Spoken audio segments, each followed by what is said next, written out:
د پاکستان طالب نامه لیک ټلویزیون د شپې 8 بجو خبري ټولګه ته خراغلاس نن شنبه دوري یا حمل 15مه چې د اپریل 4 نیټې سره برابر ده. په پیل کې ورزو د مهمو خبرونو سرټکو ده. له ایران تر پاکستان پورې پر افغان کډوالو سخت فشار. په چین کې د اسلامي امارت او پاکستان چارواکو ترمنځ د خبرو تر د پیل سره هم مهاله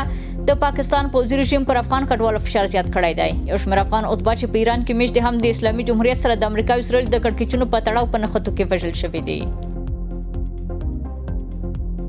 لکه څرنګه چې تېره شپه 8 بجې او 22 دقیقې د 15.8 ریشتر په کچه نسبتاً قوي زلزلې د کابل په ګډون د هېواد ځینې برخې ولړزولې. په افغانستان کې سیلابونه او زلزله، یو شپېته کسان مړه او زرګونه کورونه ویجاړ شوي. د اسلامي امارت ویان ذبیح الله مجاهد وایي چې د هېواد په ځینو برخو کې د وروستیو بارانونو او طبیعي پیښو لکه سیلابونو او زلزلو له امله لږ تر لږه یو شپېته کسان مړه، 114 ټپیان او 4 نور لا هم نادرکه دي. او د نامعلومو لارو او تجهیزاتو په کارولو سره د امریکایي جنگي الوتکو غورځول. د ایران د اسلامي جمهوریت د ګډ هوایي دفاع د مرکزي قومندانۍ قومندان وایي چې دوی د نویو میتودونو او تجهیزاتو په کارولو سره د امریکایي الوتکو ښکار کوي. خو د امریکا ولسمشر ویلي چې د امریکایي جنگي الوتکو غورځول به د جګړې د پای ته رسولو لپاره له ایران سره پر خبرو اترو اغېز ونه کړي. اوس هم بشپړ خبرونه. د اسلامي امارت ویان ذبیح الله مجاهد ویلي چې د وروستیو اورښتونو او طبیعي پیښو له امله په هېواد کې لږ تر لږه یو شپېته کسان مړه، 114 ټپیان او 4 تنه لا هم نادرکه دي. نوموړي پر ایکس خپر کړو معلوماتو کې زیاته کړې چې د پیښو خلکو ته درانه مالي زیانونه هم اړولي دي. د نوموړي پر وینا نږدې 2.5 زره کورونه ویجاړ شوي او کابو 20 زره جریبه کرنیزه ځمکه تخریب شوې ده. همداراز راپور کې ویل شوي چې تر 100 زیات څاروي هم له منځه تللي، چې دا چاره به د کلیو د اقتصاد پر وضعیت ژور اغېز لري. چارواکي وایي چې د زیانمنو شویو سیمو د ارزونې او مرستې رسولو چارې روانې دي. پر همدې موضوع د بحث لپاره سره د نړیوالو چارو کارپو عزیز مارج سره دی. مارج صاحب تاسو ته ښه راغلاست. وایم راوش لومړی پوښتنې ته د کابل او اسلام آباد ترمنځ د منځګړیتوب خبرو اترو سره هممهاله پاکستان پر افغان کډوالو فشارونه زیات کړي دي. څه فکر کوئ د دې فشارونو دوام د دواړو هیوادونو پر سیاسي اړیکو څه اغېز کولی شي؟ مننه باران خور لومړی تاسو تخنیکي همکارانو ته لیدونکو سلامونه احترامات وړاندې کوم. طبعا افغانستان او پاکستان ګاونډ هیوادونه دي، ملتونه سره اړیکې لري، سوداګري او ټولنیز اړیکې ته زیاتې دي. خامخا سیاسي او نظامي بد حالت په دواړو هیوادونو باندې اثر کوي، د دې پرمختګ مخه نیسي. مثلا ذهنیتونه مصرفوي، سوداګري چارې پټه درېږي، هر څومره چې دا هیوادونه ضعیفېږي، د سیمې هیوادونه غالبېږي، ترانزیت لارې بندېږي، نفرت پیدا کېږي. اما په ټوله کې چې موږ ګورو دا یرغل پاکستان کړی د بنا پر هغه پروژه چې غربي نړۍ ورکړې ده، د ماموریت او د ترسره کېدو مجبوره دي چې ترسره یې کړي او بله لار هم نه لري. بیا هم کولی شي چې تدابیر ورته ونیسي، په یو ډول باندې دا خپل پروژه ورکړې ته قناعت ولري. خو متاسفانه ظالم پنجابیان دا کار نه کوي او ظلم ته هم نه کار اخلي. موږ ګورو په پوځیانو باندې حمله نه کوي، په لاسمترۍ د ډیورنډ په کرښه باندې طالب ولاړ ده، هغه سره کار نه لري، ته ډارېږي، راځي بېګناه خلک وژني او دا مشکل جوړوي. دا طبعا مانه زه په صراحت باندې وایم چې په دې اړودونه کې، په دې جګړو کې خیر که د موږ ملکي کسان باندې حملې کوي، وژنې کوي، په ټوله کې تاوان بیا پاکستان کوي. ځکه پاکستان یو تولیدي او صنعتي لوی هېواد نه ده، زیرمې نه لري، نفت او تیل او معدنونه یې نشته، اوبه نه، هغه پنج آب چې ورته وایي 15 سیند، هغه نه یو 2 سیند اوس فعاله دي، یو یې له افغانستانه ده، که دا د کونړ سیند په بند شو بیا به دوی هم اوبه نه لري. نو په ټوله کې ورته ګورو نور خلک یې نفوس یې نسبت له جغرافیې نه زیاته نه، تقاضا نسبت له عرضې نه زیاته ده، پوره کول نشته، قرضدار هم ده، سعودي قرض ترې غواړي، امارات متحده یې ترې غواړي، سبا یې چین هم ترې غواړي، دا یې له نړیوال بانک نه MIF نه هم قرضداره ده، له نورو ځایونو نه هم قرضداره ده. نو دا په ټوله کې ستونزې بدبختي به پاکستان جوړوي. صحیح ده چې غربي نړۍ به دوی سره مرستې وکړي، دوی به بچ کړي د خپلو موخو اهدافو لپاره، اما بیا هم یو مثلا دومره به ونه کړي چې دوی رفاه او ښه ژوند ولري څه دومره به چې هغه ستونزې بل کېږي د اني مشکلات ورته حل کوي په ټوله کې تاوان ده دوی په ښه لار نه دي روان په ښه نیت نه دي روان همدا وجه چې چین دې ته د یو بااعتباره دوامداره دولت په سترګه نه ګوري دغه دوی خپل اعتبار خراب کړ دغه پانګونه ته په ګوادر کې په دې جو کې سارا ورساوه 2 میلیارډ هغوی ورته پانګونه کې هغه ناکام کړ بله هندوستان هیڅ وخت ته د یو دولت په سترګه نه ګوري هیڅ وخت ته یو اعتباري ملت په سترګه نه ګوري بنګال ته نارامه ده کشمیریان ته ناراضه دي په خپل دینه بلوچستان ته ناراضه دي پښتانه ناراضه دي یعنی مارج صاحب د نړۍ نور هیوادونه هم د پاکستان له دې نوړ اقتصادي رکود یعنی نوړه ګټه اخلي نو پورته کوي د نړۍ نور هیوادونه ګمان کوم چې دوی سره اړیکه ولري هغوی پیږي چې دا یو ایالت ته چې غربي نړۍ جوړ کړی اوس فرانسه چېرته کومه پانګونه په پاکستان کې کړې ده پاکستان فرانسې سره یا جرمني بلغاریا همدغسې ټول اروپایي هیوادونه سکاندیناوي هیوادونه نه ناروې نه سویډن نه نیوزیلند نه مثلا نور هیوادونه چې وګورو موږ دوی هم کوم اړیکه نه ورسره لري یو انګلستان ده ځکه جوړ کړی ده یو ایرات په سترګو ورته ګوري د خپل یو غلام په سترګو ورته ګوري موږ یې ګورو دا خو یو حقیقت خبره ده نور چېرته ایران چې ډېر نږدې دوی سره پانګونه نه کوي یو مثلا آی پی آی پروګرام و چې ایران او پاکستان او انډیا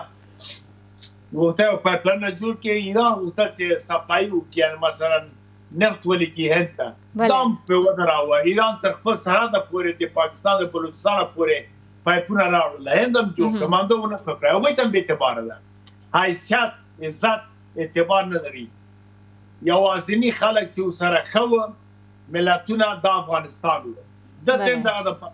ورځ په ورځ باندې نفرت زیاتېږي ته یو چا کور ته ځه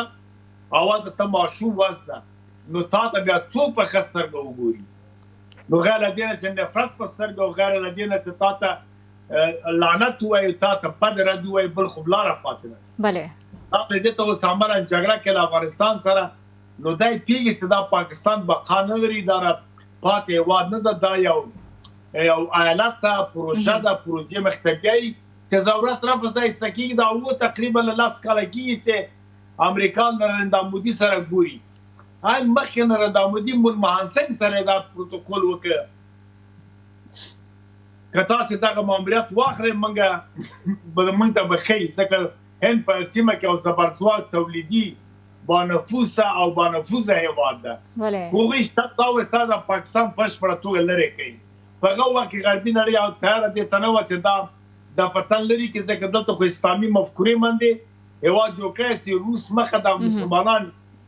اما کراکرا او زینتونه د مسلمانانو یعنی مارج صاحب امریکا د پاکستان له منځه وړلو لپاره له هند مرسته غواړي بالکل زه همدا خبره کوم که چیرې دې ته آماده سي هند چې وکړه چې دغه ماموریت چې روسیه او چین دې خوا ته نفوذ ونه کړي تودو اوبو ته په هغه صورت کې ګمان لرم چې پاکستان په یوه ورځ پاتې سي چارواکي دې کورې په بهر کې دي بس یې خپله کورو ته د حکومت لړانګ سه هڅه له منځه لاړل بالغه نه په خپله خاوره بېرته اخلي هند او افغانستان دغه وختو کې شدیدا کار روان ده دا بیخي موثقه اطلاع ده دقیقه اطلاع ده یو کمیټه د سناتورانو هم د اوس په امریکا کې کار کوي چې آیا سره یا دغه انټرنیشنل اټومي انرژي ایجنسي چې ورته وایي د اټومي پروګرام د دوی سره کار وکړي چې دوی دغه اټومي انرژي انتقال کړي او خوندي ځای ته بیا وروسته یې که امریکا اخلي او که څوک جدا خبر ده اوس وایي تاسې چون ګډوډي او اړیدول او جنګونه او جګړې دي او له بله خوا ته دا هم ورته ویلي کېدای چې طالبان په تاسو حمله وکړي ځمکنۍ بیا نو تاسو پوځ خو معلوم ده که دا خو عجیب پوځ ده له 3 زره نه جامې په بنګال کې ویستلې ویې نه سو کولی چې خپله خاوره نه بنګال نه دفاع وکړي نو بیا دا هم ورته ویلي کېدای چې هغه حمله وکړي نو دغه اټومي انرژي چې دا ډېر په نازیږي امریکا ورکړي دا بېرته ترې اخلي زمینه ته مساعدې چې پاکستان له منځه لاړ شي بالکل که هند دا ماموریت واخلي بیا نو پاکستان نور نشته مارج صاحب که په چین کې د افغانستان او پاکستان ترمنځ دا ځلې هم مذاکرات کومه مثبته پایله ورنه کړې اسلامي امارت ته څه کول پکار دي آیا د جګړې لار باید غوره کړي د مذاکرې خو د چین خو خپل حریف پاکستان امریکا ته یو سیګنال ښیي چې زه په دې سیمه کې یم او ځان پوهېږي مثلا دوی ته مې یو څه خبرې کوي خپل مې یو څه خبرې کوي وایي چې سیمه کې باید ګټه د موږ څه دی تاسو څه ده موږ څه وکړو تاسو هم امارات اسلامي ته وایي هم پاکستان ته وایي هم امریکا ته سیګنال ښیي او دا په تفاهم د روسیې او د ایران هم سوې ده نو په دې باندې خبره معلومه ده ځکه ټیټپوړي چارواکي تللي په دې باندې کوم اعتراض نه کوي او دا کومه غوڅه پرېکړه هم نه کوي بل پړاو ته پاتې کېږي دا کامیاب نه دی او پاکستان ماموریت ته مامور ده مجبوره ده فشار ته پې چې دا کار وکړي افغانستان حکومت ته کار دا تدبیر ونیسي د دې جګړې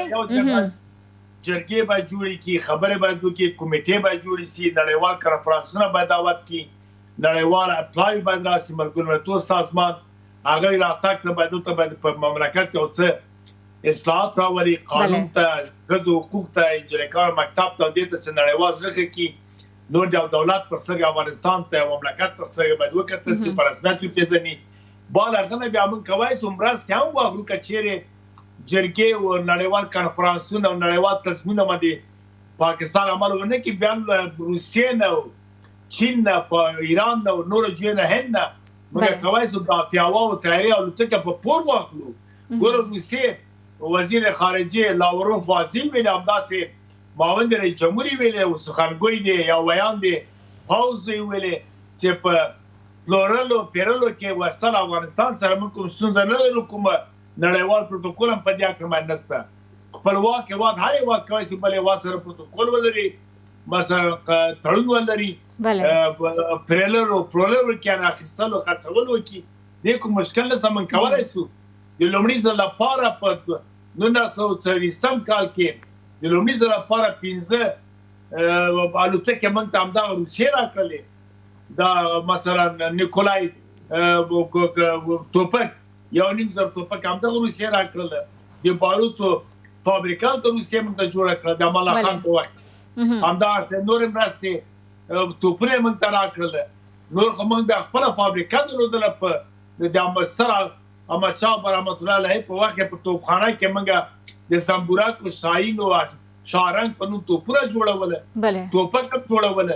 بیا د خپله فابریکې او د مشري خان په وخت کې په پل ارتن سره په دې ځای کې په پلچرخي خواته فابریکې د باروتو د الپسې د کارتوسو موږ همدغه جنګونو جهادونو دغه تالیچک او غلو مفسدینو اشعارو کمونستانو دوی خراب کړل مارش صاحب کپلنډه کې راشو دې ته کپلنډه کې راته وایي چې د دې جګړې دوام د دواړو هېوادونو راتلونکی کوم لور ته بیایي پلنډه کې راته وایي دا ضعیفوي دواړه هېوادونه ضعیفوي دواړه هېوادونه پرمختګ نیسي دواړه هېوادو په منځ کې نفرت جوړوي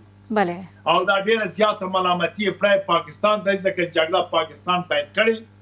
پاکستان یې یرغل کړی او ډېر ظالمانه او بزدلانه